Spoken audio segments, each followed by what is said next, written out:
Hi guys, welcome to the professional studies online platform.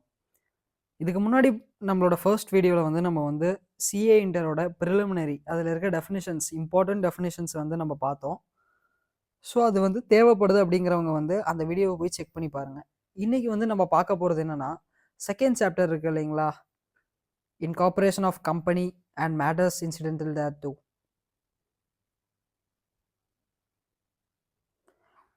அதில் வந்து 1% company OBC இருக்கு இல்லையா, நம்ம ஓபிசின்னு சொல்கிறது, அது வந்து அதுவும் one of the important questions which is frequently asked in exams.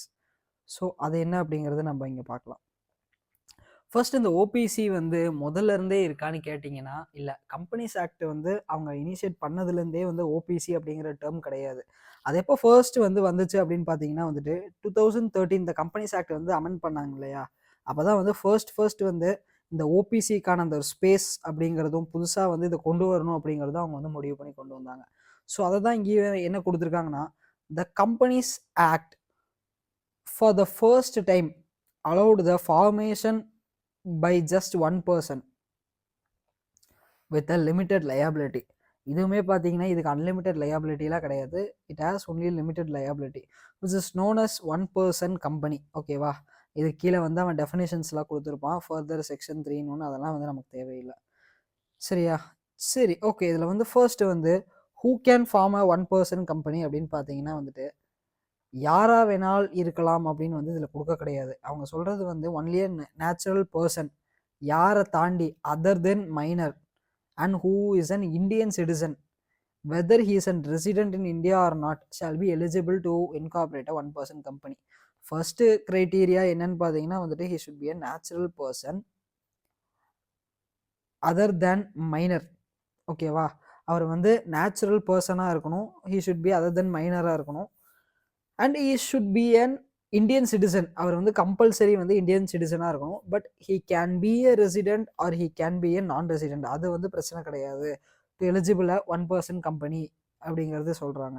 இப்போ ரெசிடென்ட் இன் இந்தியா அப்படின்னா இந்த டேர்ம் வந்து உடனே நம்ம போயிட்டு இன்கம் டேக்ஸ் படிப்போம் இல்லையா, அதில் இருக்கிற ரெசிடென்ட் இன் இந்தியா ஓகே 182 டேஸ்ன்னு கம்பேர் பண்ணக்கூடாது. நம்ம இங்கே லாவை பொறுத்த வரைக்கும் ரெசிடென்ட் இன் இந்தியா மீன்ஸ் யாருன்னு பார்த்தீங்கன்னா is a person who has stayed in India for a period of not less than 120 days during the immediately preceding financial year. Immediately preceding இந்த financial இருக்கு இல்லையா, அந்த ஃபினான்ஷியல் இயரில் வந்து அவர் வந்து 120 டேஸ்க்கு வந்து கம்மியாக இல்லாமல் ஸ்டே பண்ணியிருக்கணும்.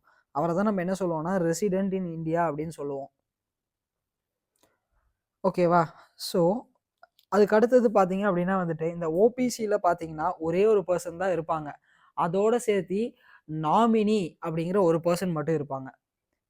நாமினி அப்படிங்கிறவர் எப்போ வந்து அவருக்கான ஒரு ரோல் ப்ளே பண்ணுவாங்கன்னா, என்னைக்கு வந்துட்டு இதில் நேம் ஆகிருக்கிறவர் வந்து ஒரு டெத், அவருக்கு ஏதாவது ஒரு இன்கேப்பபிளாக இருக்கிறாரு பர்ஃபார்ம் பண்ணுறதுங்கும் போது நாமினியோட பேரை வந்து எடுத்துப்பாங்க.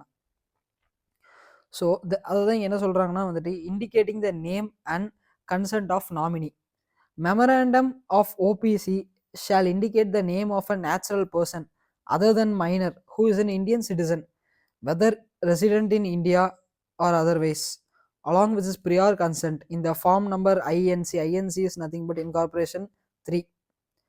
Who shall in the event of subscriber's death or his incapacity to contract become a member of company. இப்போ நான் வந்து ஒரு பிரீஃபாக எக்ஸ்பிளனேஷன் கொடுத்தேன் இல்லைங்களா, அதை தான் இங்கே வந்து அவன் எலாபரேட்டாக கொடுத்துருக்குறான்.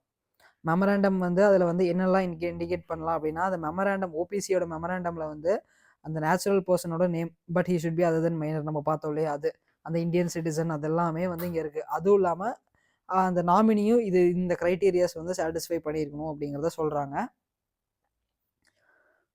ஓகேவா, ஸோ இதில் வந்து ஒரு சின்ன சின்ன எக்ஸாம்பிள்ஸ் கொடுத்துருக்காங்க, இதெல்லாம் வந்து ரெஃபர் பண்ணிக்கோங்க, ரொம்ப யூஸ்ஃபுல்லாக இருக்கும் இதை ஒன்றும் நல்லா புரிஞ்சுக்கிறதுக்கு. நெக்ஸ்ட் ஒன் பார்த்தீங்க அப்படின்னா வந்துட்டு இப்போ withdraw of concern by nominee, இதில் வந்து நம்ம பார்க்க போகிறது என்னன்னா, சச் அதர் பர்சன், அதாவது nominee may withdraw his concerned by giving a notice in writing to such sole member and to the 1% company. அவர் வந்து எப்போ வந்து அவர் வந்து ஓகே இதுலேருந்து நான் விலகிக்கிறேன்னு சொல்லலாம் அப்படின்னு பார்த்தீங்கன்னா வந்துட்டு, in case The sole member shall nominate another person as nominee within 15 days of the receipt of notice and withdrawal, and shall send an intimation of such nomination in writing to the company along with the prescribed forms blah blah blah. இதெல்லாம் என்னன்னா வந்துட்டு இப்போ வந்து nominee அப்படின்னு நம்ம ஒரு பேர் கொடுத்துருக்கோம் இல்லைங்களா இங்க. இப்போ அந்த நாமினி வந்து இல்லப்பா எனக்கு ஒத்து வரல, நான் வந்துட்டு வெளியே போய்க்கிறேன் அப்படின்னு சொன்னாரு அப்படின்னா, சரி அவர் வெளியே போறாரு அப்படின்னா அதே வித்தின் 15 டேஸ்க்குள்ள வந்துட்டு அந்த ஓனர் இருக்கார் இல்லையா, ப்ரொப்ரைட்டர்னு சொல்லக்கூடிய அந்த 1% கம்பெனியோட ஓனர், அவர் என்ன பண்ணணும் அப்படின்னா வித்தின் 15 டேஸ்க்குள்ள அடுத்த நாமினியை வந்து கண்டுபிடிச்சு அவரோட நேமை வந்து இதில் ரெஜிஸ்டர் பண்ணிடணும், இவர் தான் நாமினி அப்படிங்கிறது. ஸோ அதை தான் வந்துட்டு இந்த இடத்துல வந்து எக்ஸ்பிளைன் பண்ணியிருக்காங்க. ஓகே, நெக்ஸ்ட் ஒன் பார்த்தீங்கன்னா வந்துட்டு replacing nominee with other one. இப்போ மேலே நம்ம பார்த்தது பார்த்தீங்கன்னா நாமினியே வந்து விட்ரா கன்சென்ட் கொடுக்குறாரு, நான் போகிறேன்ப்பான்னு. இங்கே வந்துட்டு என்னன்னா வந்துட்டு நம்ம நாமினியோட நேமையே மாற்றுறோம். இதில் என்ன சொல்கிறாங்கன்னா, the members may change the name of an person nominated by him at any time for any reason including in case of death, incapacity to contract of nominee and nominate another person after obtaining prior consent of such person in another form INC 3. அதே மாதிரி வந்து member can do so by intimation writing to the company. என்னன்னா வந்துட்டு இப்போ மேலே பார்த்துட்டு வந்து நாமினியே வந்து எழுதி கொடுத்துட்டு போறாருன்னா இதுக்கு வந்து எனக்கு இஷ்டம் இல்லைப்பா அப்படின்ட்டுன்னு. ஆனால் கீழே வந்துட்டு நம்ம வந்து யாரை வந்து வச்சு ரீப்ளேஸ் பண்ணுறோம் அப்படின்னு பார்த்தீங்கன்னா, நம்ம வந்து அந்த ஓபிசியோட ஓனர் இருக்கார் இல்லையா, அந்த மெம்பர் அவர் வந்து சேஞ்ச் பண்ணுறாரு. அது என்ன ரீசனாக வேணா இருக்கலாம், இந்த ரீசனுக்கு தான் அவர் சேஞ்ச் பண்ணுங்கிற எந்த ஒரு ரூல்ஸும் கிடையாது. What ever the reason maybe அப்படின்னு தான் கொடுத்துட்றாங்க இந்த இடத்துல. ஸோ எனி ரீசன் அப்படின்னு கொடுத்துட்றாங்க பார்த்தீங்களா. அதில் வந்து அதில் வந்து டெத்து, இன்கெப்பாசிட்டி டு கான்ட்ராக்ட் இது எல்லாமே இன்க்ளூட் ஆகிருது. அவர்கிட்ட வந்துட்டு ப்ரியாராக கன்சென்ட் வாங்கிட்டு we can change the member. So இதில் வந்து அடுத்தது இதெல்லாம் வந்து நீங்கள் எக்ஸாமுக்கு எழுதணும் அப்படிங்கிற அவசியம் இல்லை. அதே மாதிரி வந்துட்டு வென் நாமினி பிகம்ஸ் மெம்பர். இப்போ நம்ம வந்து நாமினின்னு ஒரு பேர் கொடுத்துருக்கோம் இல்லையா, அதில் இருக்க அந்த பர்சன் எப்போ வந்து மெம்பராக மாறுவார் அப்படிங்கிறது இங்கே சொல்கிறாங்க. Where the sole member ceases to be the member and nominee, அதாவது வந்துட்டு இப்போ ஆல்ரெடி வந்து மெயினான அந்த மெம்பர் இருப்பாருங்களா, அவர் வந்துட்டு மெம்பருங்கிற அந்த பதவியிலேருந்து வெளியே போகிறாரு, something what ever the reason maybe. அப்போது அந்த nominee becomes the new member. Then such member shall nominate within 15 days of becoming a member a new nominee in the place who shall be in the event of his death or his incapacity to contract. இப்போ நம்மலாம் பார்ப்போம் இல்லையா, இவருக்கு பதில் இவர், அந்த மாதிரி வந்துட்டு இப்போ மெம்பராக இருக்கிறவர் வெளியே போயிட்டார், அப்போ நாமினியாக இருக்கிறவர் மெம்பர் ஆகிட்டார். இப்போ நாமினியாக இருக்கிற இடம் காலியாக இருக்கனால இப்போ நாமினியாக இருந்தவர் மெம்பராக மாறினவர் வந்து என்ன பண்ணணும்னா வந்து 15 டேஸ்க்குள்ளே வந்துட்டு புது நாமினியை வந்து இவர் இருந்த இடத்துல வந்து அப்பாயிண்ட் பண்ணி வைக்கணும். இவ்வளோதான், ரொம்ப சிம்பிளாக சொல்லணும். இதுதான் வந்துட்டு இந்த இடத்துல வந்து அவன் வந்து அந்த ஒரு 3-4 லைன்ஸில் வந்து கொடுத்துருக்குறாங்க. அடுத்து வந்து பார்த்தீங்கன்னா notice to change to register. இப்போ மேலே வந்து நம்ம 3 கேசஸ் பார்த்தோம் இல்லையா. ஃபர்ஸ்ட் கேஸ் என்ன பார்த்தோம், இந்த இடத்துல வந்துட்டு வித்ட்ரா கன்சென்ட் பை நாமினிங்கிற ஒரு கேஸ் பார்த்தோம். அதே மாதிரி வந்து replacing the nominee with other ஒன்னு பார்த்தோம். அப்படி இல்லை, அதே மாதிரி வந்து வென் நாமினி பிகம்ஸ் அ மெம்பர்னு பார்த்தோம். ஸோ இந்த 3 கேசஸ்லேயுமே வந்துட்டு பார்த்தீங்கன்னா இது எல்லாமே வந்துட்டு the company within 30 days of receipt of notice of withdrawal of consent by nominee, intimation of change of nominee from member or cessation shall file the notice within the register of such withdrawal of consent.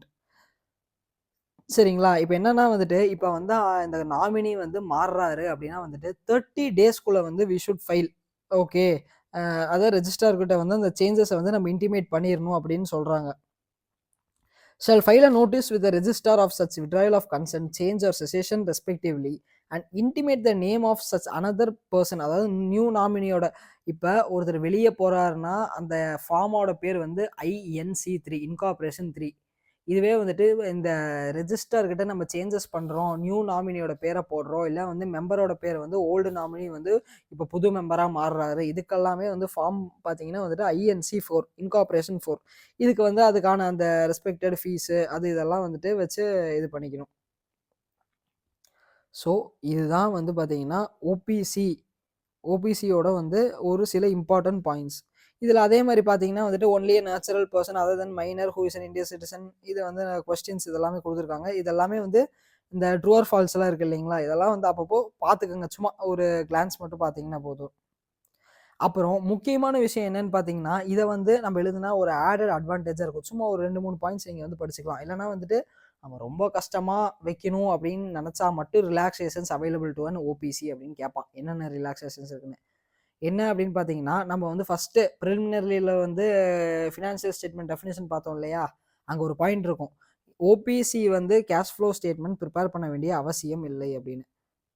அதே மாரி பார்த்தீங்கன்னா, annual return to be furnished under section 92 can be signed by a director and not necessarily by a CS company secretary. Even abridged annual return may be prescribed. அதாவது இந்த இடத்துல வந்துட்டு ஒரு company secretary தான் வந்து ஆனுவல் ரிட்டர்னை sign பண்ணணும்னு கிடையாது. அந்த டைரக்டரே வந்து சைன் பண்ணிட்டு போயிடலாம் அப்படின்னு சொல்றாங்க. அதே மாதிரி இதில் வந்து ஒரு சில பாயிண்ட்ஸ் கொடுத்துருக்காங்க. ஜஸ்ட் சும்மா ஒரு கோ த்ரூ பண்ணிங்கன்னா போதும். ரொம்ப வந்து இம்பார்ட்டன்ட் சொல்ல முடியாது. ஸோ இதுதான் பார்த்தீங்க அப்படின்னா வந்துட்டு ஓபிசியோட ஒரு கிளியரான அவுட் வியூ. இதை வந்து நீங்கள் இன்னொரு வாட்டி வந்து கொஞ்சம் டவுட்டாக இருக்குது அப்படின்னா ரீகால் பண்ணிங்கன்னா உங்களுக்கு வந்து ஓபிசி என்ன அப்படிங்கிறது வந்து ஈஸியாக மைண்டில் நிற்கும். இதை வச்சு நீங்கள் வந்து அங்கே போயிட்டு கரெக்டாக இந்த கீவேர்ட்ஸு நம்மளோட இந்த மாதிரி லாவோட டேர்ம்ஸ் யூஸ் பண்ணி கொஞ்சம் மானே தேனே பொன்மானே போட்டு எழுதுனீங்கன்னா போதும், வேலை முடிஞ்சது. இதுக்கு ஃபுல் மார்க் கொடுத்துருவாங்க. அதுக்குன்னு வந்துட்டு நம்ம பிகாமில் இல்லை வேறு இதில் பண்ணுற மாதிரி உட்காந்து கதையை நம்ம எழுதக்கூடாது. ஏன்னா உங்கள் எல்லாத்துக்கும் நான் சொல்லணும்னு அவசியம் இல்லை. ஏன்னா நீங்கள் எல்லாருமே கிராஸ் பண்ணி தான் வந்திருப்பீங்க ஃபவுண்டேஷன் சிஏ அப்படின்ட்டு. So all the best. Next வீடியோவில் பார்க்கலாம்.